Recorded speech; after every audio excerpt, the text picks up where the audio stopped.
In 1974, a soldier walked out of a jungle in the Philippines still wearing his World War II uniform. He hadn't heard the war was over. He wasn't lying. He simply refused to believe it for 29 years. December 1944. World War II is entering its final year. Japan sends a young intelligence officer named Hiroo Onoda to a small island called Lubang in the Philippines. 9 months later, Japan surrenders. The Second World War ends. But Onoda doesn't know that. And when word finally reaches him, he doesn't believe it. For the next several years, Onoda and a handful of fellow soldiers live like ghosts in the jungle.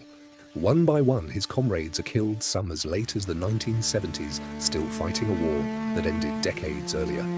The Japanese government drops leaflets, they leave newspapers in the jungle. Onoda's own brother flies in and pleads over loudspeakers for him to come home. Onoda dismisses every single attempt, convinced it's all an elaborate enemy trick to lure him out.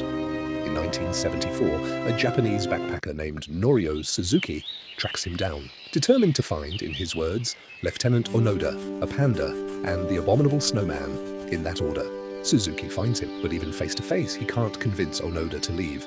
Onoda has one condition. He will only stand down if his actual commanding officer delivers the order in person. Incredibly, Japan finds that officer, now an elderly bookseller, decades removed from the war. He's flown to the Philippines and reads Onoda his official orders to stand down.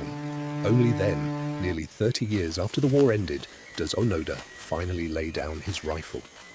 Onoda walked out of that jungle having survived on nothing but discipline and belief, one of the last men in history to fight a war that had ended before he was even sent there. The question worth sitting with isn't just how he survived, it's what it means to be that certain, for that long, and still be wrong.